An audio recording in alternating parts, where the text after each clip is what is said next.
En la carta a Santiago, si nosotros recordamos, para ponernos en contexto para el estudio de esta noche, recordemos que la carta a Santiago fue dirigida a los judíos convertidos que se encontraban en la dispersión, aquellos que fueron forzados a vivir lejos de Jerusalén, incluso de la región en general de Palestina, y ellos estaban viviendo unas circunstancias sociales particulares en donde ellos sufrían precisamente por medio de personas y diferentes circunstancias que les oprimían a ellos, por lo cual su fe se encontraba bajo prueba. Es algo que Santiago comienza hablándoles a ellos.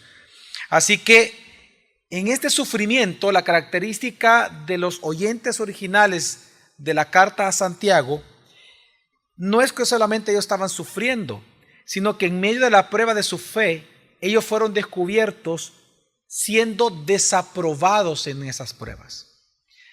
A diferencia de cartas como, por ejemplo, la primera carta de Pedro, que también fue dirigida a personas que estaban bajo persecución política y obviamente religiosa, al igual que acá, que era un poco diferente, pero la gran diferencia entre la carta de Santiago y primera de Pedro es que acá, en el caso de la carta de Santiago, tal como él lo describe, ellos estaban siendo desaprobados en su fe. Es decir, ellos estaban siendo probados, pero resulta que estaban siendo desaprobados. Por esa razón, la carta a Santiago es un llamado a arrepentirse, a una espiritualidad comprometida a la mundanalidad, e instruirlos en sabiduría a estos judio-cristianos que estaban desviándose de la sabiduría de Dios diariamente. Lamentablemente ellos, al ser probada su fe, ellos abandonaron las obras piadosas que Dios demanda que se hagan en medio de las pruebas y comenzaron ellos a volverse cada vez más mundanos y a adquirir costumbres del mundo dentro de la iglesia y dentro de su fe. Por lo tanto, si nosotros recordamos las 4 prédicas que hemos dado hasta este momento de la carta de Santiago, en la primera parte vimos de que él comienza diciéndoles que se gocen en las pruebas, porque son una oportunidad para crecer en la fe si ellos piden sabiduría a Dios. Luego, en la siguiente parte del texto del capítulo 1 vimos que en segundo lugar, Santiago les advierte por tanto que no caigan en el pecado de creer que es Dios quien es el culpable de las tentaciones de los que sufren en medio de las pruebas, sino que debemos de considerar, o ellos deberían de considerar, de que en lo que uno es tentado en medio de las pruebas, esa tentación proviene de nuestra propia concupiscencia, es decir, nuestros propios deseos pecaminosos. Recordemos que Santiago deja muy claro que a la par de toda a la par de toda prueba de fe, siempre hay tentaciones. Y la principal es dudar de Dios. Y esa duda no proviene de Dios. Dios no nos va a poner a dudar de Él, sino que esas dudas vienen precisamente de nuestros propios deseos pecaminosos. En tercer lugar, Santiago entonces, luego de esto, les da el mandato de que no sean solo oidores de la palabra, sino que sean hacedores de la palabra. Santiago, por lo tanto, afirma que creer en el Evangelio en Jesucristo implica practicarlo. Si uno dice que cree en el Evangelio, entonces en su vida se debe demostrar dicho Evangelio o dicha fe en el Evangelio. Por lo tanto, para Santiago, creer en el Evangelio significa practicarlo, obedecerlo como la ley de la libertad. Y Santiago hace una comparación entre el Evangelio, más que una comparación, hace un sinónimo entre el Evangelio y la ley de la libertad. La ley de la libertad es importante por lo que vamos a ver ahora. Recordar que cuando Santiago habla de la ley de la libertad se refiere al Evangelio, se refiere a toda la Escritura, pero ya cumplida y ya reinterpretada por Cristo. Recordemos en el sermón, en el monte de la transfiguración, cuando Jesús se transfigura, Dios deja claro que ahora Jesucristo es nuestra ley y nuestro profeta. Él en su cumplimiento de la ley y en su cumplimiento de lo que la ley exigía en la cruz del Calvario, en sus enseñanzas vemos la reinterpretación que Dios hace de la ley, ya ahora en gracia, cumpliendo la misma ley. Por lo tanto, Santiago no tiene ningún reparo en llamarle a toda la palabra de Dios ya cumplida en Cristo y enseñada por Jesucristo como la ley que trae libertad. Entonces, en esa ocasión nosotros hablamos de que Santiago habla de que aquel entonces que ha creído en el Evangelio, entonces debe demostrar su fe a través de practicar y obedecerlo como la ley de la libertad, porque así el que practica la ley de la libertad demostrará entonces que la ha aceptado. Así, por lo tanto, él invita en su carta, y lo hace muy a menudo, lo vamos a ver más adelante, él vuelve a invitar y todo el tiempo a practicar las obras justas al prójimo y a evitar la mundanalidad. Por lo tanto, ahora, nosotros en este día, vamos a comenzar a estudiar el capítulo 2 de Santiago. En este capítulo 2, Santiago tratará el tema de que la verdadera fe en Jesucristo se muestra por las obras. Y él lo va a ejemplificar este punto, este tema, confrontándolos a los oyentes originales con un caso de pecado que ellos realmente estaban practicando. Y es el favoritismo hacia los ricos que ingresaban a la iglesia y el desprecio a los pobres que también estaban ingresando a la iglesia. Así, el tema de todo el capítulo 2 del libro de la carta a Santiago es que la fe verdadera, la fe en Jesucristo, se muestra por las obras justas o las buenas obras, como él le llama. Así que de este texto del capítulo 2 vamos a ver del versículo 1 al versículo 13 y el resto lo dejamos para la siguiente semana. Del 1 al 13 del capítulo 2, Santiago nos dará dos razones por las cuales el favoritismo hacia los ricos y el desprecio hacia los pobres son actos malvados y mundanos. Estas dos razones que nos va a dar, en primer lugar, la primera es porque los pobres son los herederos del reino prometido a los que le aman a Dios.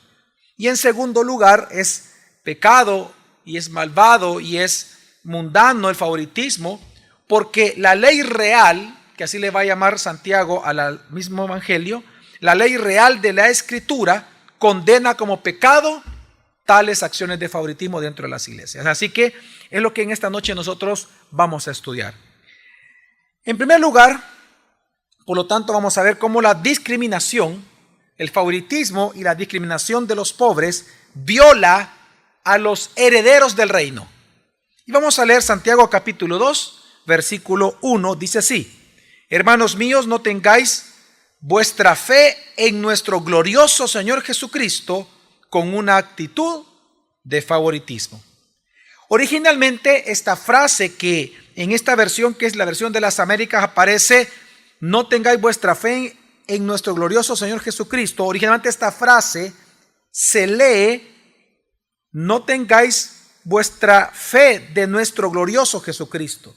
No es lo mismo decir vuestra fe en el glorioso Jesucristo a decir la fe de nuestro glorioso Jesucristo.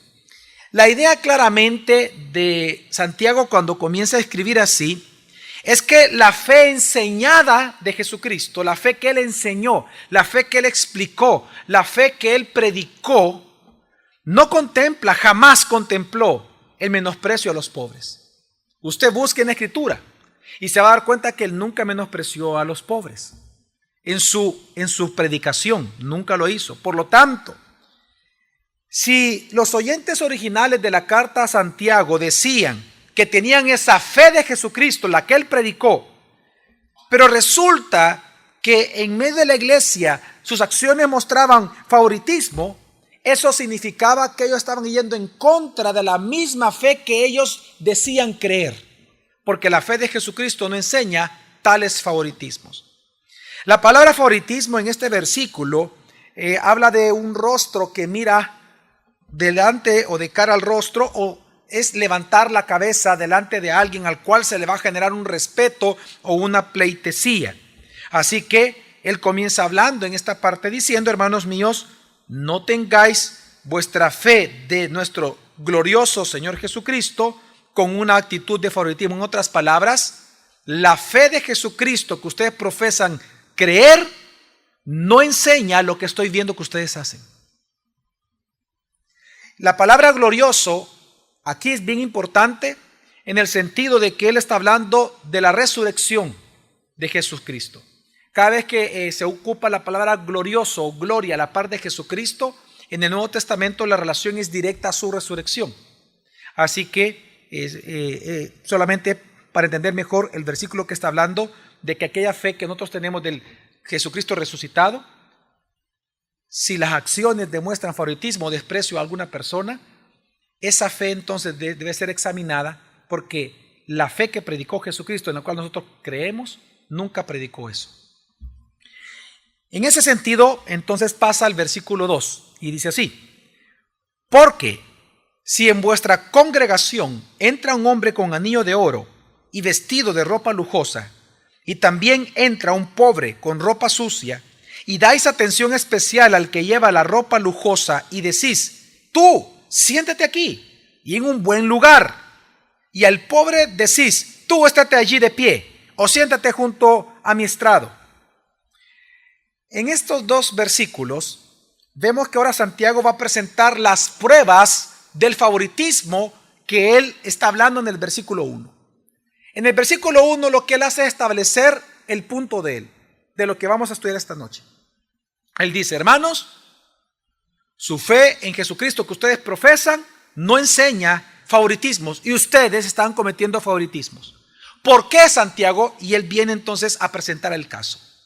El caso de pecado de ellos era de que personas estaban entrando a la congregación. Esta palabra entrar, en la palabra es bien interesante porque no está hablando solamente del acto de cuando una persona entra por una puerta, sino que está hablando del acto de personas que se están congregando, porque es una congregación de santos.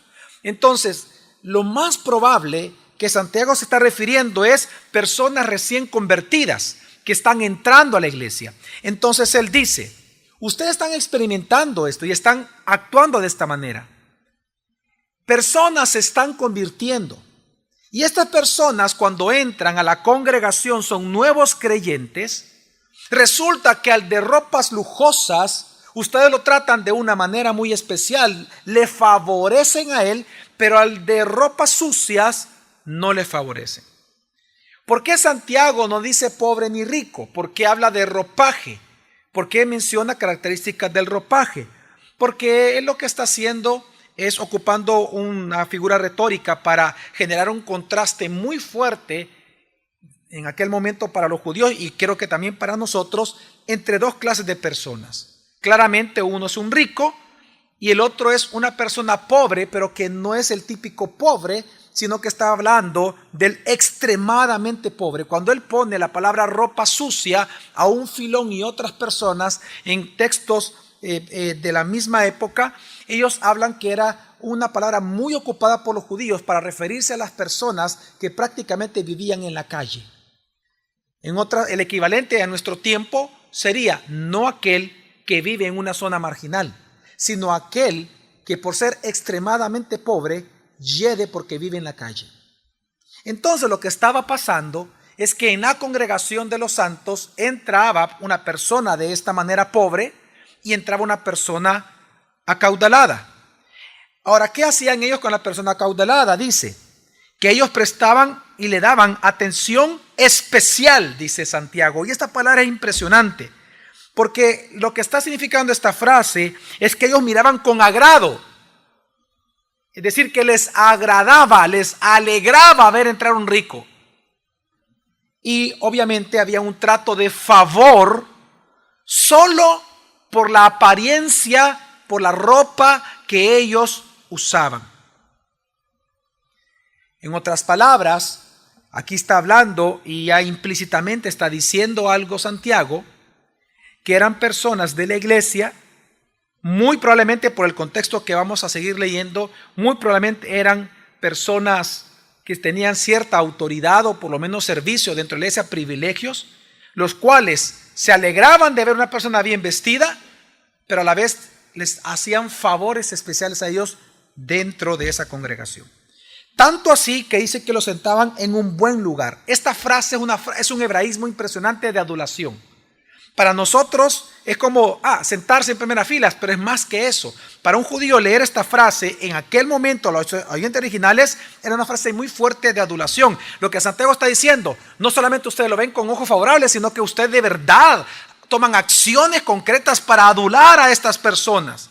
Lo que Santiago está diciendo entonces es que en lugar de alejarlos a ellos, los acercaban. En lugar de que estuvieran de pie, no, que se siente aquel, mira, ve aquel, ok, mira el anillo que trae, ok, tráelo para acá y que se siente. Que no esté de pie, que esté sentado, que no está lejos, que esté cerca. En otras palabras, ellos tenían que estar cómodos y en un lugar de prestigio. Bueno, hasta el día de hoy, por ejemplo, una persona que es judía, aquí en El Salvador me comentó que en la sinagoga de acá de San Salvador, en una fecha especial que ellos celebran, de las 3 fiestas principales que ellos tienen, en esa fecha, la primera fila, los que están en la primera fila tienen que pagar alrededor de unos $5,000 a $10,000 para sentarse solo esa hora en ese culto, porque ellos creen que entre más cerca están del ministro, ¿cómo le llaman? Del rabino, Dios les va a favorecer. Y él me contaba que en la sinagoga de Nueva York, cada asiento en la primera fila para ese día, solo para ese día, cuesta $1,000,000. Obviamente, ¿quién puede pagar $1,000,000 por sentarse? ¿Solo alguien que? ¿Pobre o rico? Hermanos, ¿pobre o rico? Entonces, de eso está hablando aquí Santiago, de que esta costumbre era muy normal en la época, de darle buenos lugares y atención especial a los ricos. Ahora, veamos el contraste que hace Santiago. Al rico se le dice esto, pero al pobre, ¿qué se le dice? ¿De qué les acusa Santiago? ¿Cómo le llamaba? ¿Qué le decían ellos a los pobres?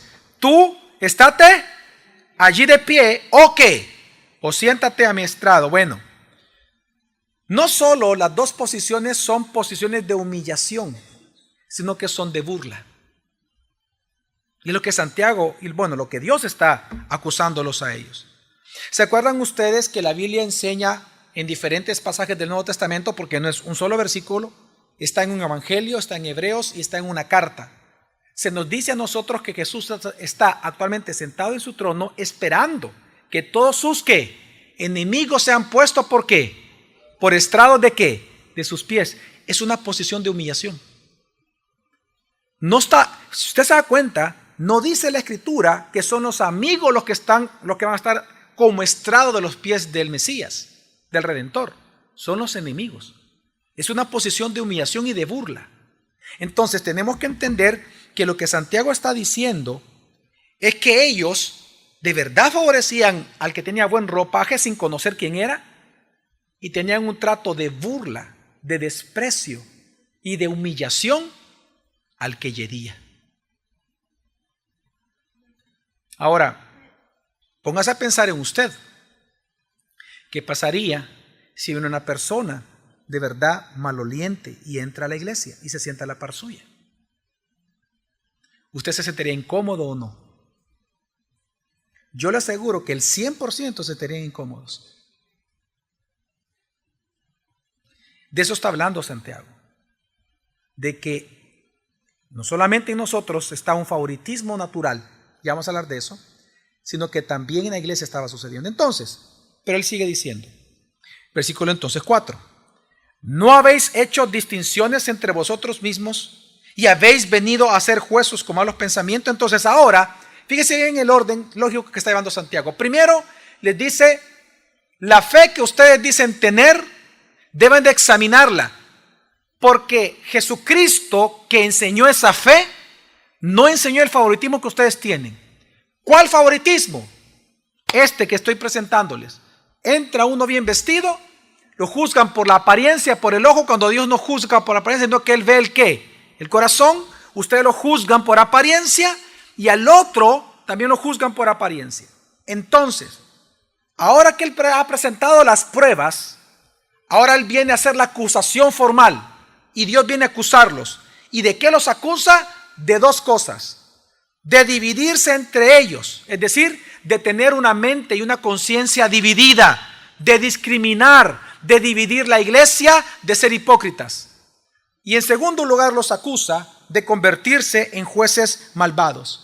Estas dos acusaciones Santiago retóricamente lo escribió en forma de preguntas. Aquí encontramos en este versículo dos preguntas. La primera que él hace es: ¿no habéis hecho distinciones entre vosotros mismos? La palabra distinción significa división, específicamente de conciencia o de mente. Entonces Santiago lo que le está diciendo es: ok, la acusación formal de ustedes es que ustedes hacen favoritismo porque tienen una mente dividida, tienen una doble moral, tienen una doble conciencia, son dualistas en su carácter y en su proceder.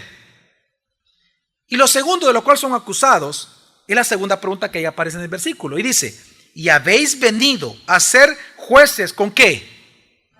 Con malos pensamientos. Es decir, los acusa a Dios de ser jueces malvados. Ahora, la gran pregunta: ¿por qué habla de jueces? Bueno, Santiago lo que está haciendo es un eco o una citación directa, es más que todo un eco a lo que dice Levítico 19.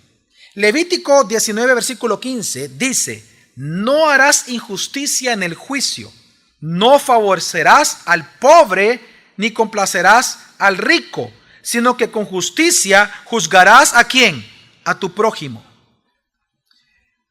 Aquí hay dos interpretaciones de este texto y del caso en sí mismo que está presentando Santiago.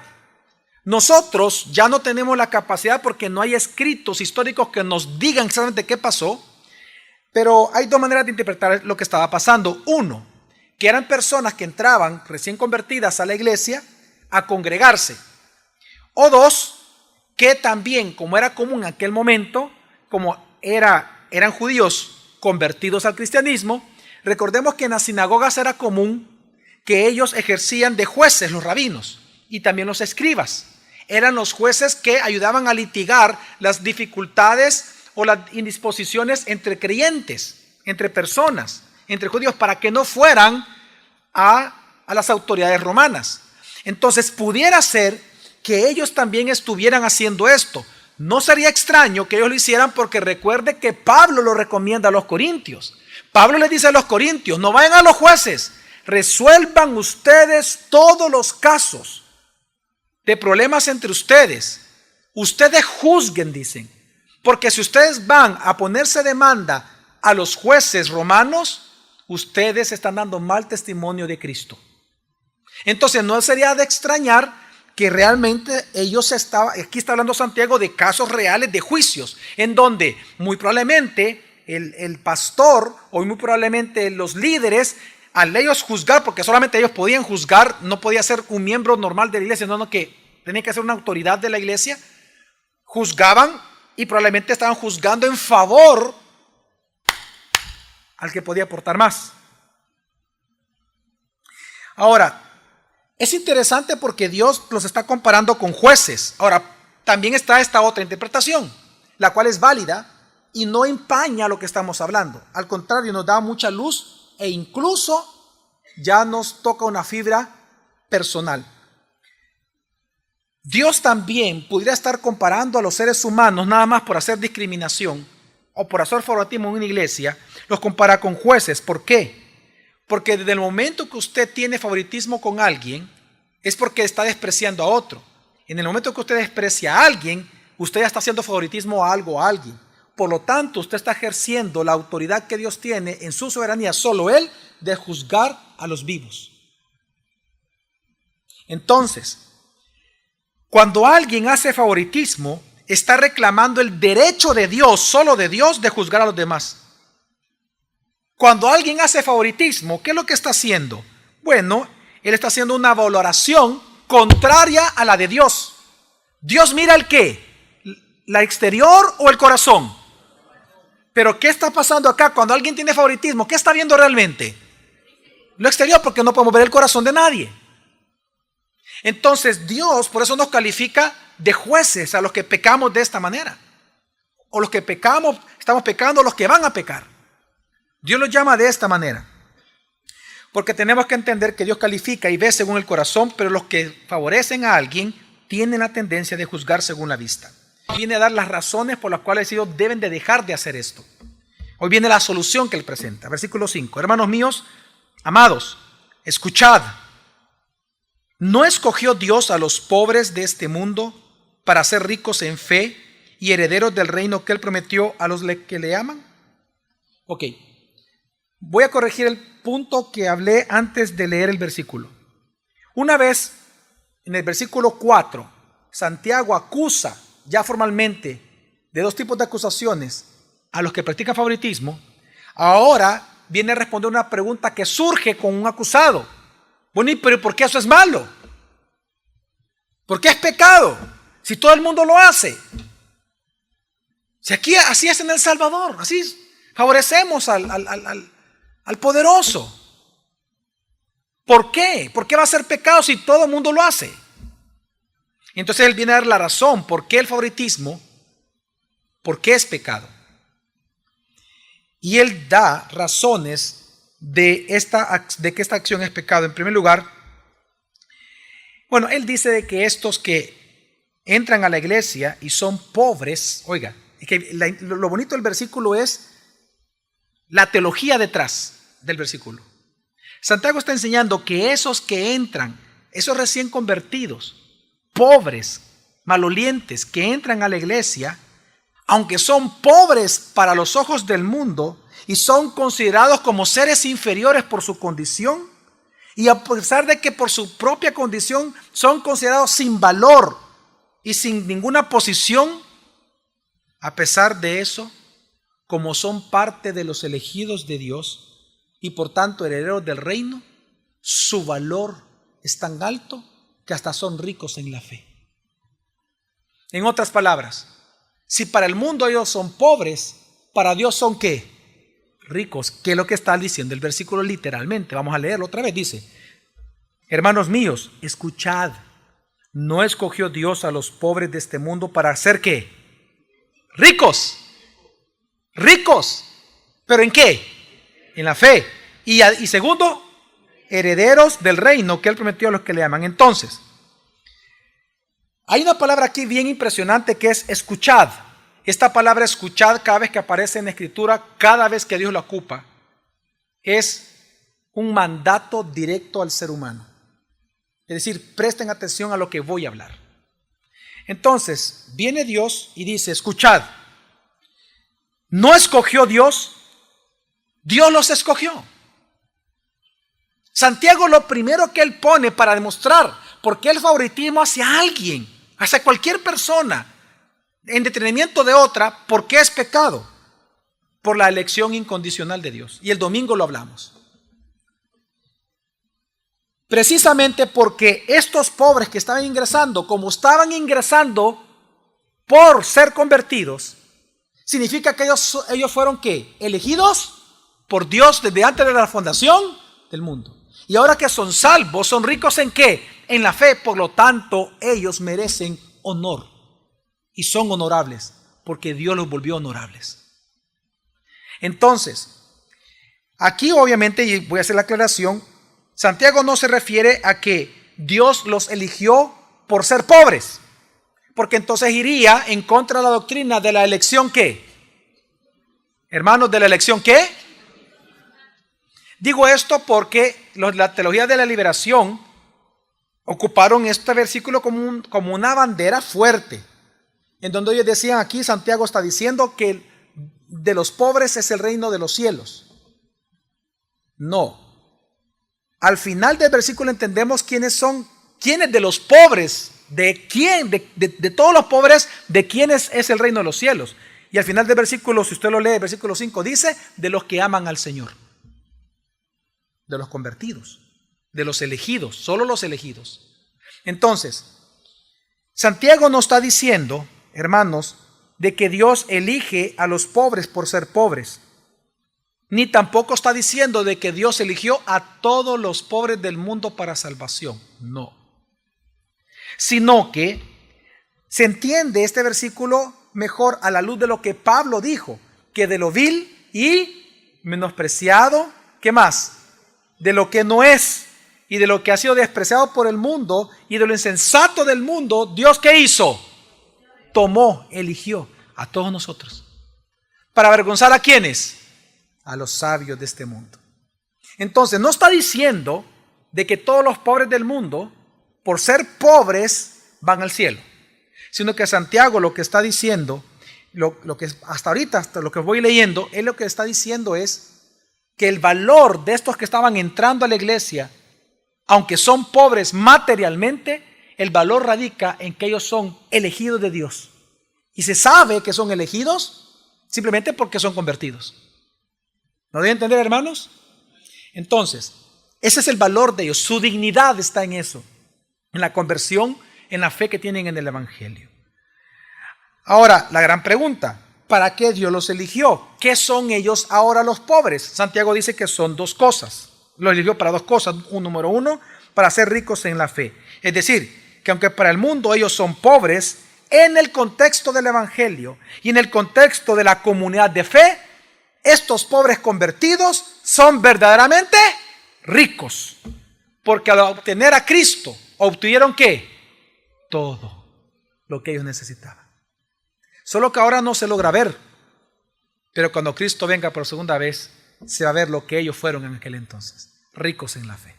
Amén, hermanos. Y en segundo lugar, ¿para qué Dios los eligió a estos pobres convertidos? Para ser herederos del reino prometido. Jesús enseñó, si nosotros recordamos el Sermón del Monte, Jesús enseñó que los pobres serían bienaventurados. Es decir, solamente aquellos que le amaran. Por eso dice a los que le aman.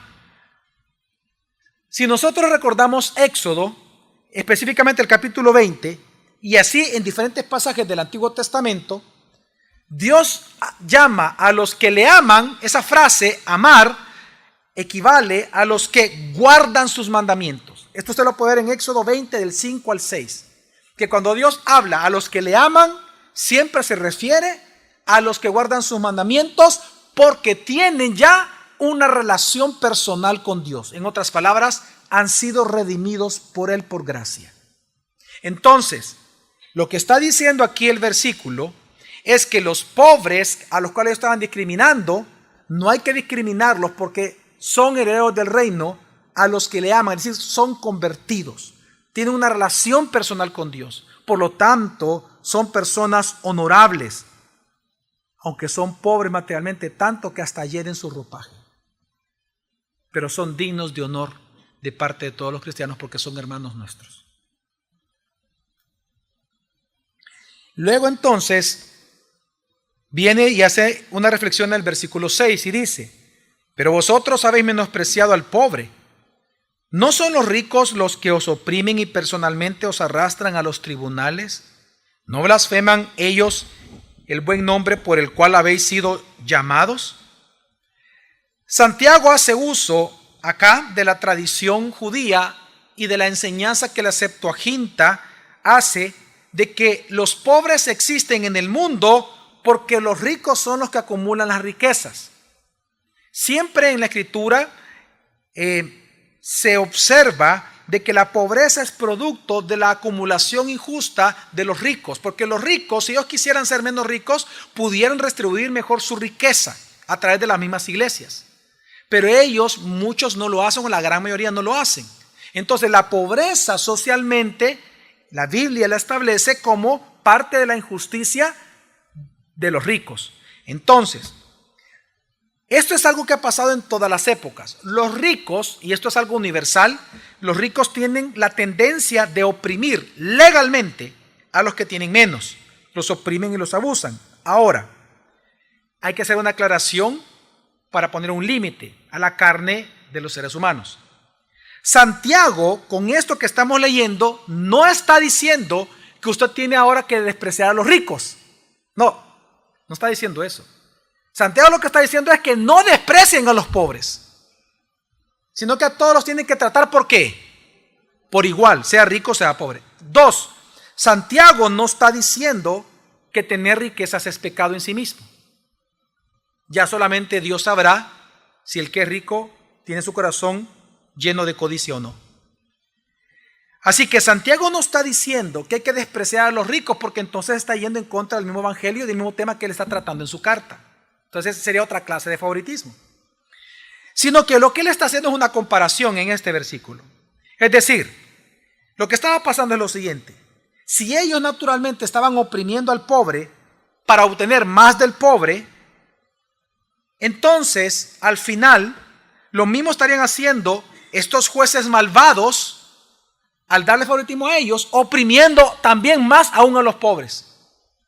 No sé si me dejan entender. El punto de comparación de Pablo en este versículo 6 es que él está comparando la actitud de los ricos no convertidos con la actitud de estos líderes de la iglesia que favorecían a los ricos recién convertidos. Que si los ricos de por sí oprimen en general universalmente a los pobres, pues de igual manera los que favorecen a alguien están despreciando también, oprimiendo espiritualmente a los pobres. Entonces, Santiago lo que está haciendo acá impresionantemente es que describe el favoritismo y describe que surge, o él está explicando que el favoritismo surge cuando se cree que todo el favor que una persona le muestra a un rico regresará a esa persona en forma de beneficios económicos o ayuda de parte del rico. Se lo voy a volver a decir. No vamos a negar, hermanos, que cuando alguien favorece a un rico, cuando alguien rinde pleitesía a un rico, piense usted con su jefe en su trabajo o con el dueño de la empresa, lo cual usted tal vez admira por su riqueza. Porque algo que pasa en el mundo es que es natural en nuestra carne asociar de que entre más dinero tiene una persona es porque es más inteligente que todos los demás. Por eso es que para nosotros muchas veces en nuestra carne el consejo de un rico vale más que el consejo de un pobre. Porque se asume que el rico es rico por su ¿qué? Por su inteligencia. Pero la Escritura dice que el que es rico es porque Dios ¿qué hace? Enriquece al que Él quiere. No es incluso por su inteligencia. Sería un craso error que usted como cristiano piense que aquellos que están en eminencia o que están en poder o están empoderados en la sociedad, ya sea clase política o clase económica, empresarios, son más inteligentes que los demás salvadoreños. Uy, como cristiano, usted ya está cayendo en favoritismo en su carne. Porque al que Dios quiere empobrecer, ¿qué hace Dios? Y al que Dios quiere enriquecer, enriquece. Es Dios, no es del hombre. Entonces, Santiago está describiendo aquí entonces que cuando a una persona favorece, sumase usted en su caso a su jefe, entra el dueño de la empresa y usted, hola, ¿qué tal, don fulano, doña fulana, aquí, pase, siente, es lo mismo. Primero lugares, siéntese, no, yo me voy a parar, siente usted en mi silla, agua por favor que quiera, un tecito, un cafecito, ok, esa pleitesía, ok, ¿por qué se da eso? Porque ellos están esperando que ese favor que ellos le dan a ellos algún día se regrese en forma de ¿qué? De ayuda económica. Entonces, Santiago hace aquí algo espectacular. Lo que él está demostrando es que el favoritismo existe en el mundo porque existe el pecado llamado codicia. El favoritismo es una clase de idolatría.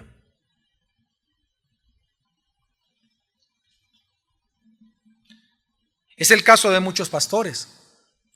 Hay muchos pastores que se creen los apóstoles de Latinoamérica, que se creen los reformadores, que se creen los patriarcas, que se creen los sabios. O por lo menos la gente que está alrededor le rinde esa pleitesía.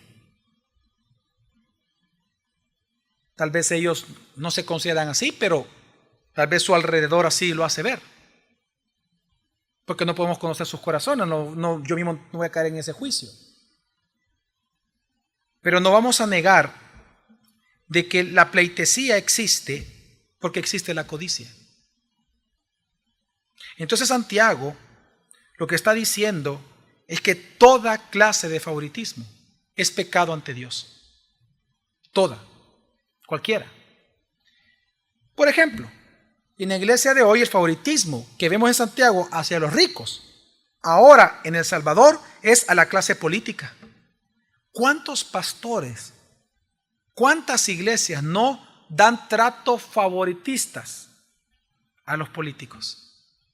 Hoy, por ejemplo, en un chat, en un grupo de pastores, no de la iglesia, sino que pastores de diferentes iglesias y diferentes denominaciones en la cual me incluyeron, un pastor posteó una diputada y pone lo que ella se comprometió en una firma, ayudar a la iglesia, ayudar no sé qué, y él lo está promocionando a ella para que voten este domingo por ella. Es un pastor de una iglesia entera aquí en Santa Tecla. Esa pleitesía, ese favoritismo, ¿por qué no hace eso, por ejemplo, con aquel pobre que necesita ayuda, que está muriendo y que necesita una operación? ¿Pero por qué con un político? Porque al final él está esperando ¿qué? Que si gana,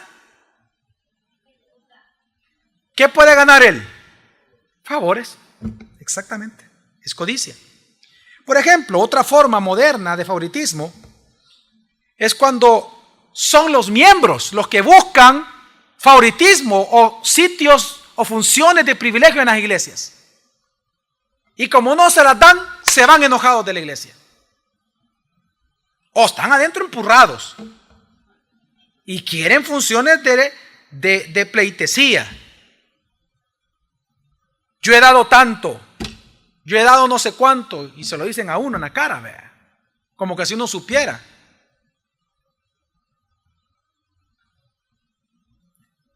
¿Saben ustedes que aquí en la iglesia yo no sé cuánto ustedes dan? No sé de ninguno, porque yo no quiero darle la cara de dólar a usted. Yo no sé. Lo que sí asumo es que todos los que están aquí en este servicio, todos ofrendan lo que deben de ofrendar al Señor. Porque todos son cristianos, se supone. El cristiano es obediente a la palabra. Y punto. Entonces, o también otra clase de favoritismo es que hay personas, ellos o la gente que los rodea, que creen que si alguien es bueno en su profesión o alguien es bueno en su empresa, él puede ser bueno en dirigir la iglesia, en dirigir el servicio, en dirigir tal parte, porque piensan o asocian que el pastorado es otra clase de profesionalismo, de profesión, cuando el pastorado no es una profesión, es un llamamiento vocacional. Jesús los escoge incondicionalmente, no hay condición. No es que uno sea mejor que otro, no. Son llamados. Pero hay personas que también creen eso.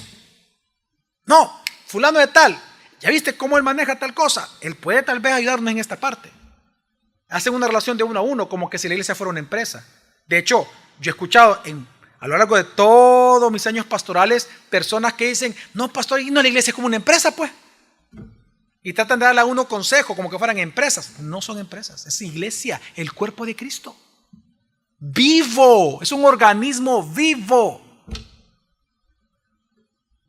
Entonces, la apelación de Santiago en esta parte es que el valor humano, el valor de los creyentes va más allá de lo humano. El valor de los creyentes, y específicamente acá de los pobres que él habla, es que ellos han sido escogidos incondicionalmente para salvación.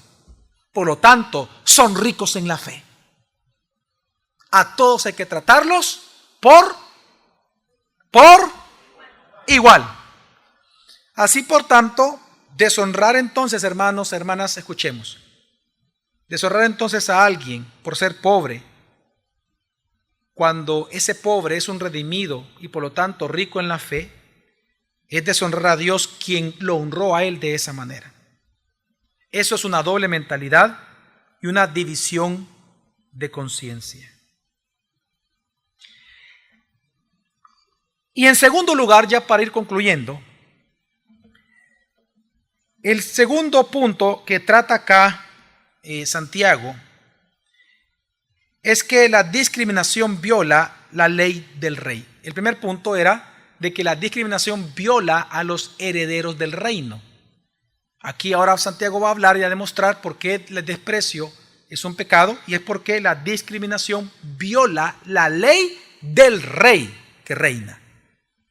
Santiago 2:8 entonces sigue diciendo: si en verdad cumplís la ley real conforme a la Escritura, amarás a tu prójimo como a ti mismo, bien hacéis. Pero si mostráis favoritismo, cometéis pecado y sois hallados culpables por la ley como transgresores.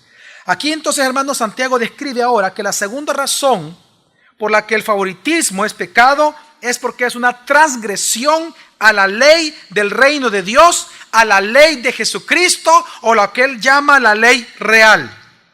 Esta frase, ley real, que es la única vez que se ocupa acá, se puede interpretar de diferentes maneras. Unos pudieran decir solo con la simple lectura, no, se trata de una cualidad, está hablando que es una ley importante, es una ley real, una ley verdadera, una ley importante. No.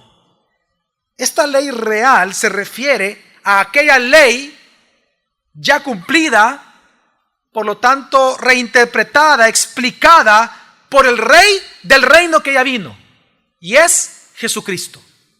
Tenemos que entender que Jesucristo no solamente él puso la ley en el nivel en que debía estar, sino que él cumplió la ley y la reinterpretó ya en su expiación, la reinterpretó para nosotros, y vimos todo aquello ya como figuras y sombras de lo verdadero que era él. Amén. Cuando él explica la ley de esa manera, nosotros entendemos entonces que la ley moral de la misma palabra de Dios está vigente, que lo ritualista, y aquí en particular, leyes particulares para Israel como un país, como un estado, entonces eso ya se cumplió en la cruz.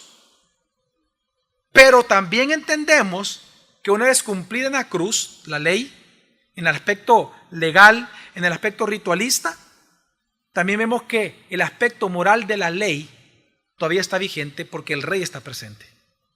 Amén. Entonces, Santiago lo que está diciendo le llama rey real a toda la palabra de Dios, pero cumplida, explicada, interpretada, reinterpretada por el rey mismo, Jesucristo. Recordemos que Jesús resumió toda la ley en 2 mandamientos. ¿Cuáles son? Amarás a Dios por sobre todas las cosas. Y segundo, por eso que él menciona eso. La ley real, la ley regia, es amarás a tu prójimo como a ti mismo. Por tanto, ¿qué está enseñando Santiago? La clase de pecado con que se peca cuando alguien tiene favoritismo con alguien. Dice, Santiago lo que está diciendo es que cuando hay favoritismos, en lugar de amar, tú estás menospreciando. Y al menospreciar, estás incumpliendo la ley del Rey Jesús. ¿Cuál es la ley? Ama a tu prójimo como a ti mismo. Es pecado el favoritismo. Ahora, Santiago, esto es lo que él está explicando aquí. Solo que él está haciendo una citación directa a Levítico para explicar esto. En Levítico 19:15 lo une con el 18, segunda parte, diciendo, voy a leer los 2 textos, dice, el 15 dice, no harás injusticia en el juicio, no favorecerás al pobre ni complacerás al rico, sino que con justicia juzgarás ¿a quién? A tu prójimo. Pero este versículo 15 está en el contexto del 18, que la parte B dice, sino que amarás ¿a qué? A tu prójimo como a ti mismo, yo soy el que, el Señor. Entonces, Santiago está haciendo algo, él está haciendo un exégesis impresionante de este texto de Levítico. Él lo que está diciendo es lo siguiente, la ley regia que mi hermano Jesucristo, que el Señor Jesucristo, porque recuerda que era hermano de Jesús, ¿va, Santiago? Que el Señor Jesucristo, él dijo, amarás a tu prójimo como a ti mismo, se transgrede esa ley cuando tú favoreces a alguien, porque te vuelves un juez. Viene la misma línea de lo anterior.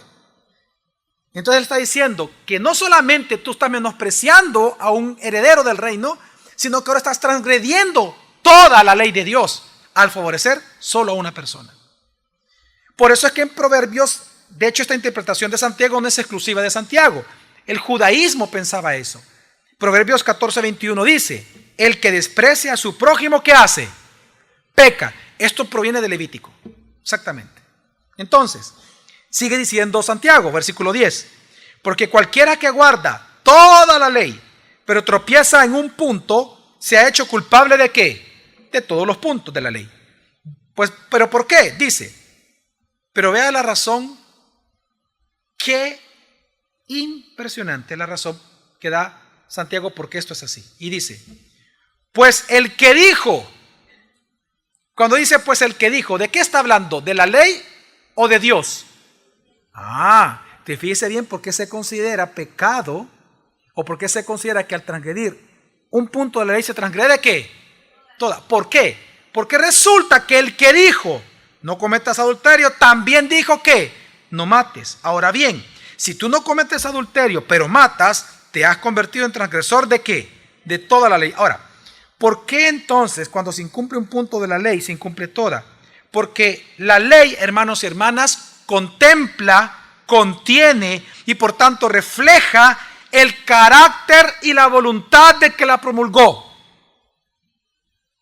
El punto no es en sí el mandamiento como tal.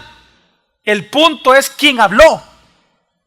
El que habló y puso esa regla es porque Él en su carácter, Él es santo y ese mandamiento me ayuda a ver su carácter y su santidad. Entonces, cuando yo incumplo la ley, cuando yo incumplo la palabra, aunque en mi mente y mi carne es no, yo estoy desobedeciendo una letra, en realidad yo estoy enfrentándome a ¿qué? Estoy confrontando el ¿qué? El carácter y la voluntad del que promulgó la ley. Me estoy burlando de su carácter. Es una transgresión a su carácter, a su santidad. Por eso es que él dice, ¿por qué un punto transgredes y transgredes toda la ley? Porque el que dijo, se va a Dios, se va al carácter de Dios. No está hablando de las leyes, porque él, aquí solo está mencionando el decálogo en orden, dos mandamientos en orden del decálogo, de hecho están en orden, uno va después del otro. Solo lo pone como ejemplo, porque lo que quiere resaltar es, ¿por qué lo transgredes toda la ley? Porque toda la ley refleja la voluntad de Dios y cómo es Dios. Es como esto, hermanos. Supóngase que usted tiene un vestido, oiga, de una sola pieza, sin costura. Un solo corte, un solo vestido. Nítido, cero costura. Hermoso el vestido. Y resulta que usted rompe un pedacito. ¿Se rompió todo el vestido? Sí, exactamente. Para las mujeres es así. O se lo pondrían roto. ¿No? Solo es un pedacito. Pero para la mujer que está roto. Todo. Vamos al caso de los hombres. El pantalón. Cuando se rompe el pantalón usted lo anda todavía.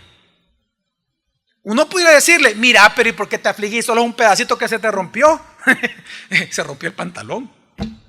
Usted no lo ve el pedacito. Es que una vez roto el vestido, una vez roto una parte del vestido, ¿qué se rompió? ¿Qué se arruinó? Todo el vestido. Se transgredió todo el vestido. Quiero que entienda que cuando usted infringe un punto de la ley, ya interpretada por Jesucristo, es decir, ya pasada por la cruz, cuando usted transgrede un punto del Evangelio, usted está transgrediendo todo, porque todo refleja la voluntad de Dios y quién es Dios en su naturaleza. Usted está transgrediendo la santidad directa de Dios. No es un mandamiento, es aquel que promulgó el mandamiento.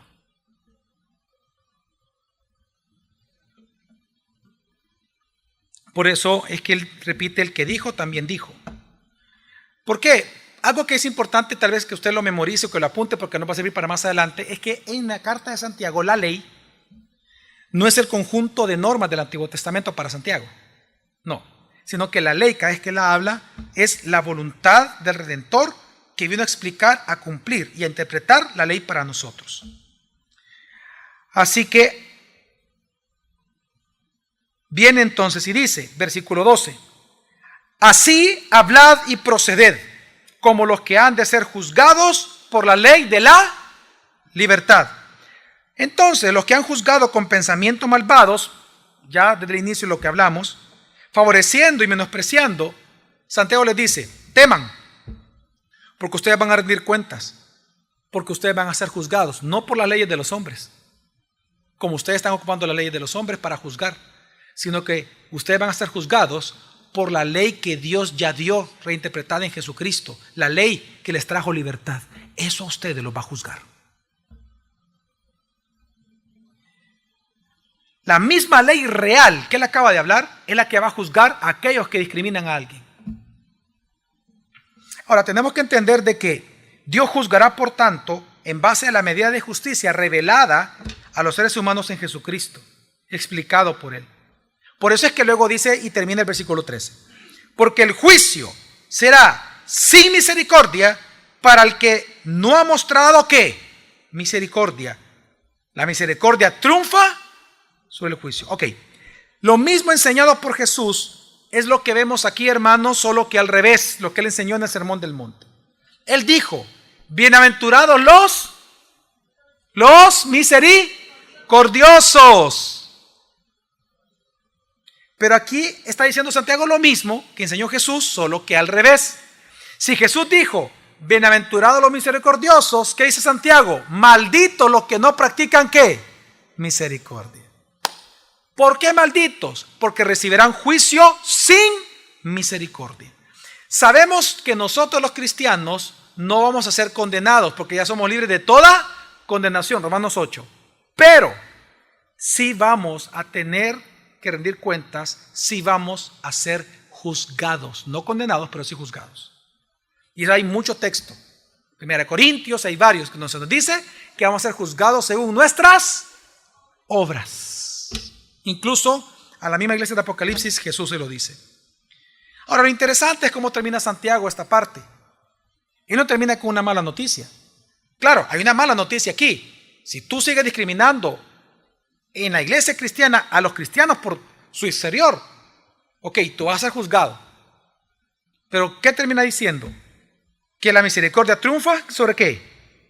Sobre el juicio. Él termina con una buena noticia. Él termina con gracia este texto. La buena noticia es que la misericordia triunfa sobre el juicio, es decir, que todavía hasta el día de hoy es tiempo de arrepentimiento y de que usted y yo comencemos a expresar una fe viva en Cristo por medio de nuestras obras justas delante de Él. El tema de Santiago, no lo olvide, ¿cuál es? Que la fe sin obras es una fe ¿qué? Muerta. Ese es el contexto de esto que estamos leyendo. Él lo que está demostrando es que la fe tiene que mostrarse en nuestras obras justas. Por lo tanto, si usted en esta noche, a través del sermón, a través del estudio bíblico, teológico, usted se ha sentido redarguido por el Espíritu Santo, pues la buena noticia es que al final la misericordia siempre triunfa sobre el ¿qué? Sobre el juicio. Todavía hay tiempo de que usted se arrepienta y comience a practicar obras justas delante de nuestro Señor. Así que, hermanos, en esta porción del texto, Santiago lo que enseña es que los que dicen vivir por la fe de la ley real de Jesucristo, no pueden asimismo practicar la parcialidad, porque eso es transgredir la misma ley real y al Rey que la promulgó. Solo para concluir, solo quiero darles 3 aplicaciones o implicaciones del texto muy importantes. Número 1, mire, en este caso que Santiago presenta, hermanos, cuando un grupo de creyentes discrimina a otro, es un claro ejemplo de cuando, en lugar de que la iglesia triunfe sobre la cultura termina mundanalizando a la iglesia. Santiago lo que está presentando es un caso real de mundanalidad. Yo le pido a usted que en su casa usted pueda leer los últimos 2 versículos del capítulo 1 de Santiago y se va a dar cuenta que el tema que él termina en el capítulo 1 es hablando de la mundanalidad en las iglesias. Hoy va a presentar un caso de entre varios que va a presentar. El primer caso es la discriminación. En 2 miércoles vamos a ver el otro caso que él presenta. Pero es importante entender entonces, hermanos, que cuando una iglesia o un cristiano discrimina a otro por su gordura, por si tiene pelo o no tiene pelo, por su trabajo, por lo que trabaja, por si es soltero o soltera, si es madre soltera o padre soltero, por si se divorció o no se divorció, o sea, toda clase de discriminación en una iglesia, lo que está demostrando es que esa iglesia se está mundanalizando. Porque no es posible que aquellos que digamos que creemos en la ley regia de Jesucristo, practiquemos lo que la ley regia de Jesucristo condena. No es posible. Amén, hermanos. Segunda implicación. En el contexto social que nosotros vivimos en El Salvador, hermanos, no nos impongamos cargas juzgando. Mejor amémonos unos a otros. Amémonos, hermanos. Amémonos. Tengamos amor.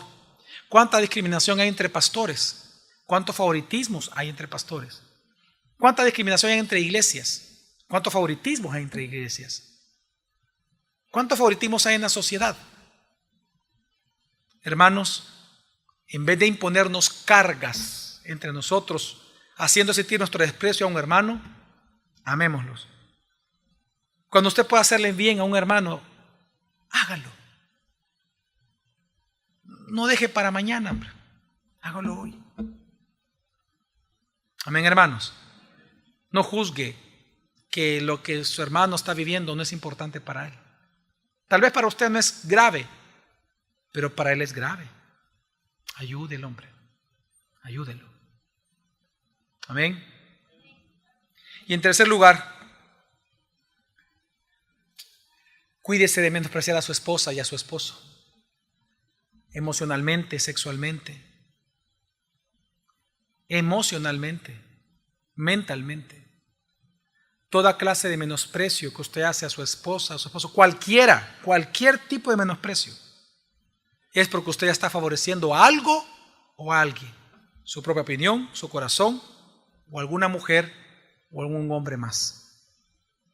Por lo tanto, padres, no desprecien a sus hijos.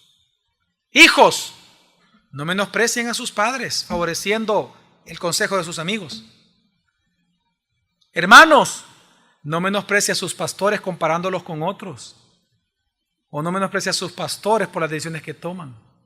Pastores, no menosprecien a sus miembros por ser miembros, por no ser pastores. No lo menosprecien. Empleados, no tenga favoritismo con el jefe. No le pagan a usted para hacer favores a su jefe, menospreciando al que no es jefe y menospreciando a su subalterno. Jefes, no menosprecien a sus empleados. No los trate como cheros cuando ellos son hijos de Dios. Trátalos con respeto y honra a ellos. Amén. Vamos a orar.